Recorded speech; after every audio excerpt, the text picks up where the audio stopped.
America के जंगी jet 10 दिनों से बारूदी तहलका मचा रहे, जिनके टारगेट पर ईरान समर्थक लड़ाका ग्रुप हूथी है। जंगी जेटों का उड़नदस्ता 10 दिनों से यमन के चप्पे चप्पे को दहला रहा है। नॉन-स्टॉप बमबारी जारी है। हूथी फाइटर्स के अड्डे, हथियार डिपो, मिसाइल हेडक्वार्टर, समुद्री हथियारों के गोदाम जल रहे हैं। बारूद बरसाने का ऑर्डर ट्रंप ने दिया है। युद्ध में जीत इजराइल की होगी, लेकिन हूथी की तबाही से तिलमिलाया ईरान। प्रेसिडेंट ट्रंप ने जब से हूथी लड़ाकों के खिलाफ एयर ऑपरेशन शुरू किया है, यमन में त्राहिमाम मच गया है। खामनेई की रॉकेट फोर्स कही जाने वाली हूथी आर्मी सिर उठाने की जुर्रत नहीं दिखा पा रही है। अमेरिका मारता जा रहा है, बमों से, लॉन्ग रेंज मिसाइलों से। सुपर पावर ने ऐलान किया है कि हूथी के सफाये तक ऑपरेशन ऑन रहेगा। 15 मार्च से शुरू हुए अमेरिकी हमले में मुख्य निशाना जिन शहरों को बनाया गया है, ये सभी हूथी फाइटर्स के गढ़ कहे जाते हैं। यूएस एयर फोर्स ने राजधानी सना, सादा शहर, हुदैदा और मारिब में हवाई हमले अंजाम दिए हैं। ट्रंप के राष्ट्रीय सुरक्षा सलाहकार माइक वॉल्ट्स ने दावा किया है कि अमेरिकी हमले में हूथी के 53 कमांडर मारे जा चुके हैं। अमेरिका ने एयर स्ट्राइक में हूथी की रॉकेट फोर्स के टॉप कमांडर को मार डाला है। ट्रंप ने साफ कर दिया है कि हूथी ग्रुप अब नहीं बचने वाला। लड़ाका ग्रुप पर प्रेसिडेंट इसलिए भड़के हुए हैं क्योंकि उनकी बार बार की वार्निंग को हूथी हल्के में ले रहा था। हूथी फाइटर्स ने हमास के समर्थन में इजराइल पर हमले बंद नहीं किए। हूथी लड़ाकों ने लाल सागर से गुजरने वाले जहाजों को मिसाइल से उड़ाया। हूथी लड़ाके यहीं नहीं रुके। अब्दुल मलिक हूथी की आर्मी ने अमेरिका के फाइटर ड्रोन का शिकार कर सारी लिमिट क्रॉस कर दी। सुपर पावर अब हूथी फाइटर्स से गिन गिन कर हिसाब ले रहा है। अमेरिका ने यह भी सिग्नल दिए हैं कि हूथियों के खिलाफ यूएस एयर फोर्स का सबसे विध्वंसक जंगी लड़ाका भी इस्तेमाल हो सकता है।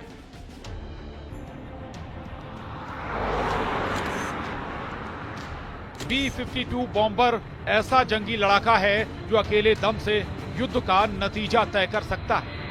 बम वर्षक को खासकर ईरान के अंडरग्राउंड हथियार गोदाम को तबाह करने के लिए युद्ध में उतारा जा सकता है। युद्ध का रुख तेजी से बदलता जा रहा है, इसलिए नौबत किसी भी वक्त B-52 बम वर्षक से हमले की आ सकती है। एक तरफ अमेरिका जितनी ताकत और तेजी से हूथियों को पीट रहा है, इजराइल ने उतनी ही फोर्स हमास और हिजबुल्लाह को तबाह करने में रोक दिया। इजराइल ने गाजा में भयानक हमलों की शुरुआत कर दी है।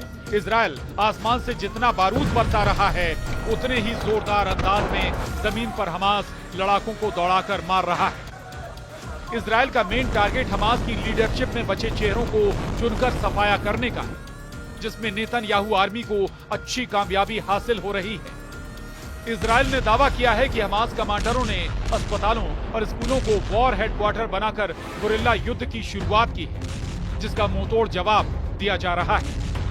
इजराइल ने खान यूनुस में हवाई हमला कर सबसे बड़े नासिर अस्पताल को खाक में मिला दिया। इजराइल की बमबारी में नासिर अस्पताल की सर्जिकल बिल्डिंग ढह गई। न्यूज एजेंसी शोहाब के मुताबिक इजराइल की एयर स्ट्राइक में हमास के पॉलिटिकल ब्यूरो के इस्माइल बरहोम की मौत हो गई। अस्पताल कंपाउंड में अटैक करने की इजराइल ने जानकारी दी है। बताया है कि हमले में एक नहीं कई कमांडर मारे गए, जिनमें गाजा ब्रिगेड का deputy commander Ahmed Salman Hamas भी था। इसके अलावा सेजैया बटालियन के कमांडर जमील ओमर को भी आईडीएफ ने ढेर करने का ऐलान कर दिया है। दक्षिणी गाजा में हमास के प्लानिंग एंड डेवलपमेंट ऑफिस के हेड साला बर्दाविल को भी मार गिराया गया है। गाजा के स्वास्थ्य मंत्रालय ने दावा किया है कि इजराइल के हमलों में अब तक 50,000 से ज्यादा फिलिस्तीनी मारे जा चुके हैं।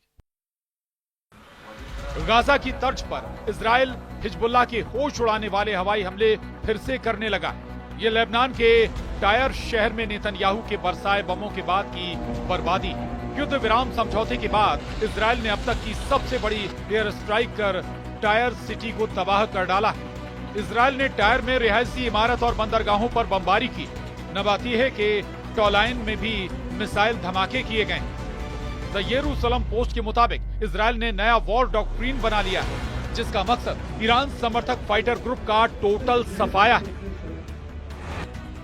इजराइल के नए डॉक्ट्रिन में लड़ाका ग्रुप के हमलों को रोकना नहीं बल्कि उन्हें पूरी तरह से कुचल देना मकसद तय हुआ है। यरूशलेम पोस्ट ने अपनी रिपोर्ट में सरकारी सूत्रों के हवाले से दावा किया है कि इजराइल की नई युद्ध नीति किसी भी हमले के जवाब में पूरे ग्रुप का सफाई तक युद्ध चलेगा।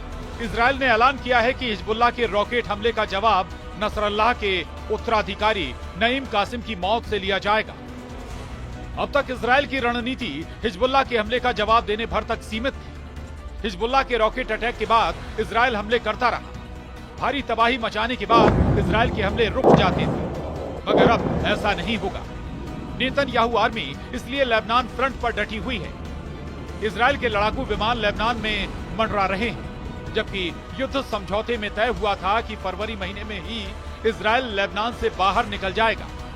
इजराइल डिफेंस फोर्स ने ऐलान किया है कि ये सैन्य तैनाती अभी कई महीनों तक रहेगी। मतलब ये कि युद्ध विराम के बाद भी इजराइल ने हिजबुल्लाह को चारों तरफ से कुचलना जारी रखा है। अब तक हिजबुल्लाह के जिस लीडर ने सर्वाधिक मंच पर आने की जुर्रत दिखाई वो मारा गया है। इजराइल के आक्रामक रुख ने हिजबुल्लाह और हमास को वॉर प्लान बदलने पर मजबूर कर दिया है। हिजबुल्लाह फाइटर्स जहां खुद को महफूज रखने की तरकीब पर काम कर रहे हैं, वहीं हमास ने गुरिल्ला वॉर शुरू कर दिया है।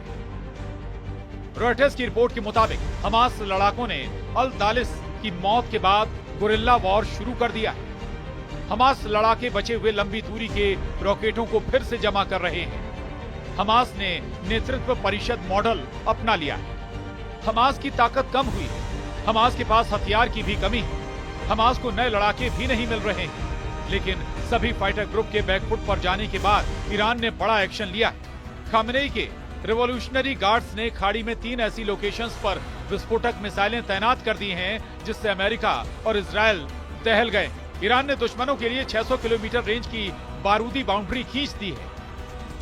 ईरान ने होमुर्ज, जल डमरू मध्य के ग्रेटर टुम, लेजर टुम और अबू मूसा आइलैंड पर मिसाइलें तान दी।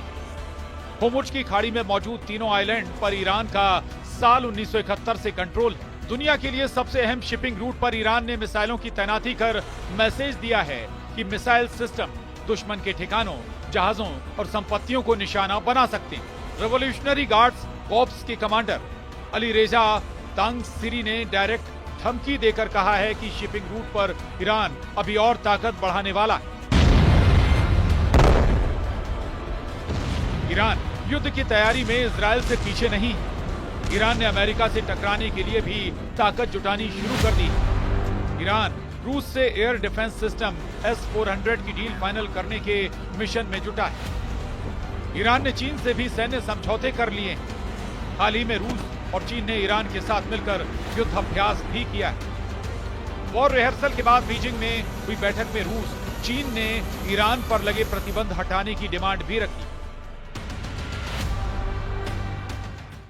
ईरान को अगर अकेले इजराइल से युद्ध करना पड़ा तो वो कमजोर नहीं दिखता। ईरान की मिसाइल पावर इजराइल पर भारी, ईरान की सेना भी इजराइल से बड़ी, ईरान की नेवल पावर भी नेतन्याहू के लिए थ्रेट है। मगर फर्क तब आ जाता है जब अमेरिका इस युद्ध में आ जाता है। सुपर पावर के इजराइल का साथ देने पर ईरान की कोई बिसात नहीं बचती। अमेरिका के आगे ईरान का युद्ध में कुछ दिन भी टिके रहना मुमकिन नहीं। जिन देशों से ईरान को युद्ध में मदद की उम्मीद है, उनकी कोई गारंटी भी नहीं। रूस खुद ही एक अंतहीन युद्ध में उलझा हुआ है। पुतिन हथियारों से जो मदद हो सकती है वही ईरान को कर पाएंगे। रही बात चीन की, तो ड्रैगन का रत्ती भर भरोसा ईरान को भी नहीं है। चीन युद्ध की आग में सौदेबाजी कर मुनाफा वसूली के लिए कुख्यात है।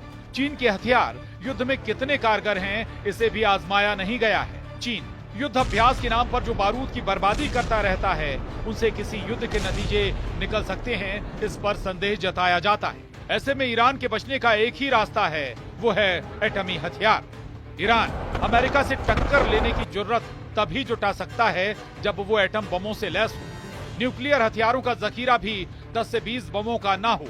अमेरिका से लड़ने के लिए ईरान को अपनी पूरी एटमी ताकत झोंकनी पड़ सकती है। अगर ये युद्ध हुआ तो महाविनाश तय है। वजह है अमेरिका के एटम बमों की सर्वनाश की ताकत। अमेरिका के न्यूक्लियर हथियार सबसे विनाशकारी हैं। सुपर पावर 5044 परमाणु वॉरहेड के धमाके से किसी भी मुल्क को मिट्टी में मिला सकता है। Bureau report, news 18।